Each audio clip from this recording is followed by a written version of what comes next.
या ठिकाणी मूल्यवर्धित कराच्या सुधारणेच्या संदर्भातलं जे बिल आपण मांडलेलं आहे, मुळामध्ये याच्यामध्ये 3 सुधारणा आपण करतो आणि या तिन्ही सुधारणा महसूल वाढ होण्याच्या दृष्टीनं अत्यंत महत्त्वाच्या सुधारणा आहेत.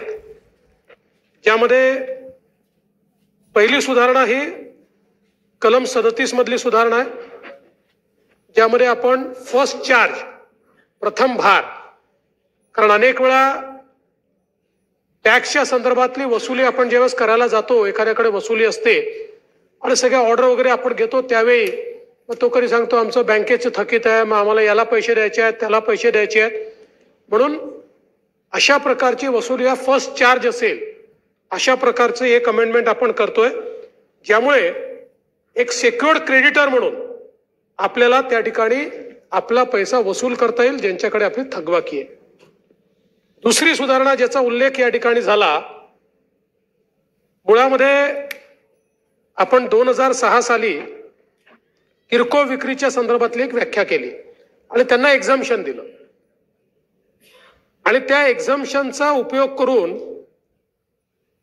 ज्या मोठ्या बंकर्स आहेत, मोठ्या कंपन्या आहेत, त्या कंपन्या ही डीप सी मध्ये त्या ठिकाणी पेट्रोल इंडिव्हिज्युअलला पुरवत होत्या आणि ही किरकोळ विक्री म्हणून सांगत होत्या. आणि त्याच्यामुळे आपण सातत्याने भूमिका घेतली की ही किरकोळ विक्री नाही, याच्यावर तुम्हाला पैसे द्यावे लागतील, तुम्हाला व्हॅट भरावा लागेल. या संदर्भातली केस सातत्याने चालत राहिली आणि शेवटी ट्रायब्युनलने, ज्याचा उल्लेख यात केलाय भंबानी यांच्या केसमध्ये, असा निर्णय दिला की तुमची व्याख्या क्लिअर नसल्यामुळे आम्ही याला किरकोळ विक्री समजतो. त्याने 2 गोष्टी तयार झाल्या. एक तर ज्यांच्याकडनं आपण टॅक्स वसूल केला असेल त्यांना तो अजून मागितला नाही कोणी, पण तो परत करावा लागेल. दुसरं, जसं मगाशी खडसे साहेबांनी सांगितलं की एक प्रकारे मोठ्या पेट्रोल कंपन्या आणि पेट्रोल पंप हे एका लेवलवर आले, म्हणजे कंपन्यांनी केलेली विक्री आणि पेट्रोल पंपांनी केलेली विक्री हे समान स्तरावर त्या ठिकाणी आल्यासारखं ते झालं. म्हणूनच ज्यावेळेस आपण विधी व न्याय विभागाकडे गेलो, त्यावेळेस विधी व न्याय विभागाने आपल्याला सांगितलं की याच्यामध्ये हा स्टेट सब्जेक्ट आहे आणि स्पेसिफिकली जेव्हा व्याख्येमध्ये इंटरप्रिटेशनचा प्रॉब्लेम असतो, त्यावेळेस ते इंटरप्रिटेशन सुधारण्याचा अधिकार आणि पूर्वलक्षी प्रभावाने सुधारण्याचा अधिकार हा आपल्याला त्या ठिकाणी आहे. आणि म्हणूनच या संदर्भात आपण काय केलंय, तर आपण किरकोळ विक्री म्हणजे काय याची तपशीलवार व्याख्या ही नव्याने तयार केली आहे आणि त्याच्यामध्ये आपण असं म्हणतो, एक एक्सप्लेनेशन ऍड करतोय त्याच्यामध्ये की 2500 लिटरहून एका वेळी 2500 लिटरहून जास्ती विक्री जर झाली तर ती किरकोळ विक्री समजली जाणार नाही. म्हणजे 2500 लिटरच्या आतली विक्री हीच किरकोळ विक्री समजली जाईल, अशा प्रकारचा निर्णय आपण त्या ठिकाणी घेतो. याच्यामुळे हा जो काही ट्रायब्युनलचा निर्णय आहे, हा जो ट्रायब्युनलचा निर्णय आहे, हा ट्रायब्युनलचा निर्णय त्या ठिकाणी निरस्त होईल आणि ज्या प्रकारे आपण आता वसुलीचे नोटिसेस दिलेले आहेत, प्राथमिक दृष्ट्या यातनं आपल्याला 40 कोटी रुपयापर्यंत आपल्याला पैसे मिळतील आणि भविष्यात हे दूर झाल्यामुळे आपल्याला सातत्याने हे पैसे मिळत राहतील आणि आपल्याला कोणालाही पैसे परत करावे लागणार नाही. दुसरं, आपल्याला कल्पना आहे की असाही प्रश्न उपस्थित होऊ शकतो की मग कधीपासून आता लागू करणार, ज्यांनी पूर्वी भरले नाही त्याचं काय करणार, मग तुम्ही खूप मागे जाणार का? तर त्या संदर्भात आपल्यावर बंधन आहे. 4 वर्षापेक्षा जास्त मागे जाऊन असेसमेंट आपल्याला करता येत नाही, हा नियम आहे. त्यामुळे असंही नाही की आता लावला तर कोणीतरी 2006 सालच्या माणसाला शोधून काढून त्याच्याकडनं आता काहीतरी आपण वसुली करणार आहोत. त्यामुळे दोन्ही गोष्टी याच्यामध्ये आहेत. केलेली वसुली परत करावी लागणार नाही, ती नियमित करता येईल. ज्यांची झाली नाहीये त्यांचं असेसमेंटच झालं नाही तर 4 वर्षापर्यंतच असेसमेंट करता येईल. असेसमेंट झालाय पण जे कोर्टामुळे भरत नाही त्यांना मात्र या ठिकाणी भरावं लागेल. त्यामुळे ते पैसे आपल्याला मिळतील आणि त्यातनं निश्चितपणे याच्यामध्ये जो काही आज प्रॉब्लेम तयार झालेला आहे हा प्रॉब्लेम आपल्याला दूर करता येईल. एक याच्यामध्ये तिसरं जे आपण अमेंडमेंट जी केली आहे ती मुळामध्ये पश्चिम बंगाल सरकार विरुद्ध कलकत्ता क्लब अशी एक केस आहे.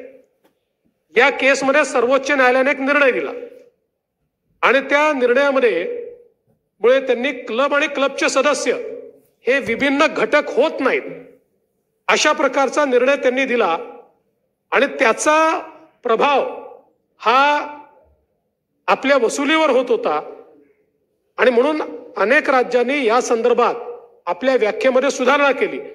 आपण देखील वस्तू व सेवा कर कलम 7 मध्ये 2021 साली सुधारणा केली, परंतु महाराष्ट्र मूल्यवर्धित करामध्ये ती सुधारणा करायची राहून गेली होती.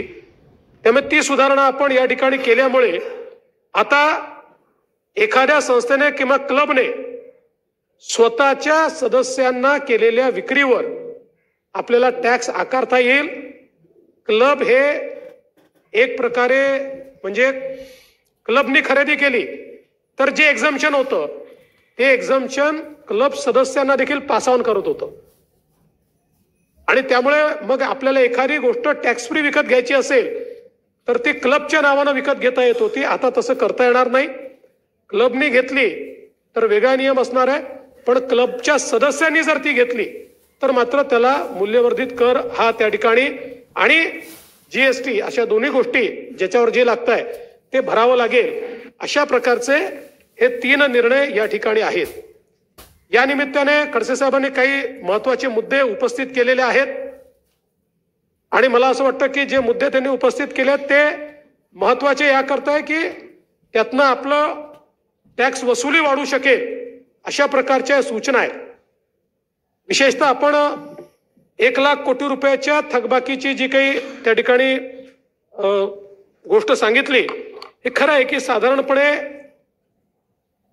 वॅटच्या अपील आणि मूल्यवर्धित कराच्या अपील, वॅटच्या अपील मोठ्या प्रमाणात जवळजवळ आपल्या 15-20 वर्षाच्या या अपील आहेत आणि नेहमी जेव्हा आपण त्या ठिकाणी आपली मिड टर्म पॉलिसी मांडतो किंवा जे काही आपल्याला FRBMच्या अंतर्गत विवरणपत्र मांडावे लागतात त्यावेळी आपण वसुली योग्य किती थकबाकी आहे आणि वसुली योग्य नाही अशा प्रकारची किती थकबाकी आहे आणि त्या अनुषंगाने हा आकडा जरी मोठा दिसत असला तरी वारंवार आपल्या लक्षात येतं की हा आकडा याकरता मोठा आहे की पेनॉल्टीवर पेनॉल्टी आणि त्याच्यावर पेनॉल्टी असं आपण लावत जातो, त्यामुळे तो आकडा फुगत जातो. आणि म्हणून गेल्या जवळपास 7-8 वर्षांमध्ये 10 वर्षांमध्ये वारंवार आपण वेगवेगळ्या प्रकारच्या तडजोडीच्या योजना आणलेल्या आहेत. यातली आपल्याला कल्पना असेल की महाविकास आघाडीचं सरकार होतं त्यावेळेस अजितदादांनी फायनान्स मिनिस्टर म्हणून जी काही विभागाला वाटते की ज्या रकमेची तडजोड होऊन जी निव्वळ रक्कम आपल्याला मिळू शकते म्हणजे त्याच्यावर चक्रवाढ पेनॉल्टी ही रद्द करून त्या संदर्भातली अभय योजना आपण आणली. मी अर्थमंत्री असताना त्याला वाढ दिली. त्यामुळे अशा प्रकारच्या योजनांच्या माध्यमातून ही जी काही आपली थकबाकी आहे यातली वसुली योग्य जी काही थकबाकी आहे ती वसूल करण्याची कारवाई ही आपली चाललेली आहे आणि त्या संदर्भात वेगवेगळ्या अभय योजना ज्या आहेत त्या योजना आपण निश्चितपणे या ठिकाणी पार पाडतो आहोत. यासोबत उत्पन्न वाढीच्या संदर्भात काही चांगल्या सूचना खडसे साहेब आपण दिलेल्या आहेत. मला याची कल्पना आहे की वॅट असेल किंवा जीएसटी असेल या संदर्भात आपला अभ्यास मोठा आहे. जरूर आपण दिलेल्या सूचना ज्या आहेत त्या सूचनांचा कॉग्निझन्स घेऊन त्याचा आपल्याला कशा प्रकारे त्याची अंमलबजावणी करता येईल याचा प्रयत्न राज्य सरकार करेल. आणि प्रोफेशन टॅक्सच्या संदर्भात आपण काही गोष्टी मांडलेल्या आहेत. हा देखील मुद्दा आहे की कधीतरी आपल्याला या संदर्भातले निर्णय करावे लागतील, कारण प्रोफेशन टॅक्स आपण लावतो मग तो वसूल करू शकत नाही. त्यामुळे नेमकं कुठले घटक यात राहावे कुठले राहू नये किंवा पूर्णपणे एक्झम्पशन द्यायचं या संदर्भातला एक निर्णय हा कधीतरी करावा लागेल. जरूर या संदर्भात योग्य ते निर्णय आपण घेऊ. आणि एक महत्वाचा जो मुद्दा आपण सांगितलेला आहे की आज उत्पन्नाचे स्रोत वाढवणे या दृष्टीनं देखील आपल्याला मोठ्या प्रमाणात काम करावं लागेल. आणि विशेषतः आपल्याला कल्पना आहे की अलीकडच्या काळामध्ये ज्यावेळेस आपण वन नेशन वन टॅक्स अशा प्रकारची भूमिका स्वीकारली तर नव्याने टॅक्सेस लावण्याची आपली शक्ती आता संपलेली आहे. कारण नव्याने टॅक्स लावायचा असेल तर देशातल्या सर्व अर्थमंत्र्यांची शक्ती प्रदत्त जी काउन्सिल आहे त्या काउन्सिलमध्ये निर्णय झाला तरच रिस्पेक्टिव्ह स्टेट्स तशा प्रकारचा निर्णय करू शकतात. पण त्याच वेळी एक गोष्ट आपण मान्य केली पाहिजे की जीएसटी आल्यापासनं ज्या प्रकारची बॉयन्सी आपण पाहतोय, आपल्या टॅक्स वसुलीचा दर हा ज्या वेगाने वाढलेला आहे आणि महाराष्ट्र याच्यामध्ये नंबर 1 आहे. मागच्या वर्षी आपण 2.5 लाख कोटी रुपयाचा जीएसटी वसूल केलाय. त्यामुळे हा जो काही वेग आहे आज आपल्या समोर मुळामध्ये चॅलेंज हा नवीन स्रोत निर्माण करण्यापेक्षाही जीएसटी मध्ये नवनवीन पद्धतीने ज्या चोऱ्या होतात त्या चोऱ्या कशा थांबवायच्या. मागच्या काळात आपण आता एआयचा उपयोग सुरू केला. महाराष्ट्र एकमेव राज्य असं आहे की ज्या राज्याने कमीत कमी धाडी टाकून म्हणजे इन्स्पेक्टर राज्य न चालवता टेक्नॉलॉजीचा उपयोग करून आपण जीएसटीची चोरी शोधून काढली. आणि आपलं जे मॉडेल आहे ते आता अन्य राज्यांनी देखील त्या ठिकाणी अंगीकारलं आहे. पण आजही जशी जशी आपली अर्थव्यवस्था ही इन्फॉर्मल सेक्टरवरनं फॉर्मल सेक्टरकडे येते त्यावेळी अनेक लोक ज्यांना 30-30, 40-40 वर्ष टॅक्सेस बुडवून बिझनेस करण्याची सवय आहे अशा प्रकारचे लोक नवनवीन क्लुप्त्या त्या ठिकाणी तयार करतात आणि त्यातनं आपला टॅक्स कसा बुडवायचा प्रयत्न करतात. आणि म्हणून मोठ्या प्रमाणात आता आपण जीएसटी इंटेलिजन्स या गोष्टीवर काम करतोय की ज्यातनं काही टूल्स आपण तयार केलेले आहेत. उदाहरणादाखल नव्याने पॅन कार्ड तयार करायचे, वेगवेगळ्या गरिबांचे पॅन कार्ड तयार करून त्याच्यात कंपन्या तयार करायच्या, त्या कंपन्यांची एकमेकाला विक्री दाखवायची, त्या माध्यमातनं त्या ठिकाणी परतावा घ्यायचा. अशा प्रकारच्या ज्या गोष्टी आहेत या गोष्टी आता आपण जे इन्फ्रास्ट्रक्चर तयार केलेलं आहे आयटीचं त्यातनं ऑटोमॅटिक पद्धतीनं आपण आता त्या गोष्टीचा छडा लावू शकतो आणि त्यातनं आपला टॅक्स बेस वाढवू शकतो. पण ही गोष्ट देखील खरी आहे. या व्यतिरिक्तही आपल्याला विचार करावा लागेल कारण राज्यासमोर जी काही आव्हानं आहेत आणि एकीकडे सामाजिक क्षेत्रातलं काम, योजना आणि कॅपिटल एक्सपेंडिचर या सगळ्याचा बॅलन्स जर बनवायचा असेल तर आपली वसुली ही वाढवता आली पाहिजे. त्यातले जे काही लूप होल्स आहेत ते प्लग केले पाहिजेत. निश्चितपणे खडसे साहेब आपण ज्या सूचना दिलेल्या आहेत त्या सूचनाचा अवलंब आम्ही करू हा विश्वास मी आपल्याला देतो. आणि या बिलातल्या 3ही तरतुदींमुळे महाराष्ट्र राज्याच्या तिजोरीमध्ये अधिकचा पैसा येणार असल्यामुळे या सभागृहाने याला एकमताने मान्यता द्यावी अशी माझी विनंती आहे. प्रश्न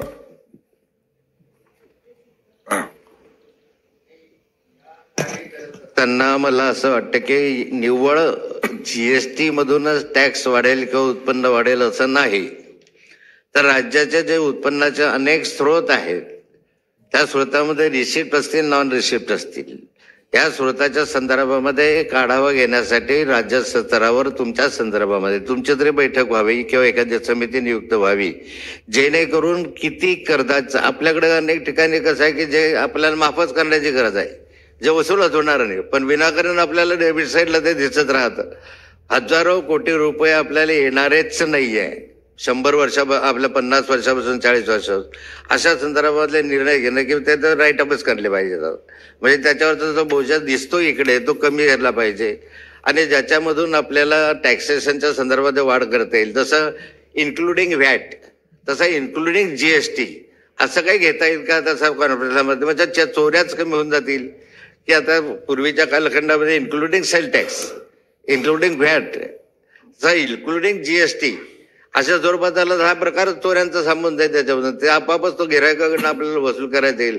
अशा काही अनेक उपाययोजनाच्या संदर्भात असतील तशा समिती तयार करून करावं अशी माझी एक सूचना आहे. निश्चितपणे मुळात कर उत्पन्न आणि करेतर उत्पन्न याच्यामध्ये अधिक स्रोत आपल्याला काय मिळू शकतात या संदर्भात आपण एक उच्चस्तरीय समिती तयार करू आणि त्यांच्याकडनं तशा स्वरूपाच्या ज्या काही सूचना आहेत त्या सूचना घेऊन त्याची अंमलबजावणी करू. आणि खडसे साहेब, आता आपल्याला कल्पना आहे की जीएसटी आल्यापासून तर इन्क्लुडेडच आहे, म्हणजे उलट आता तो जो विक्री करणारा आहे त्याच्यावर ही जबाबदारी आहे. त्यांनी जर ती जीएसटी घेऊन आपल्याला जर ते दिलं नाही तर ज्या पॉइंटला ते झालेलं त्या पॉइंटवरनं वसुली आहे.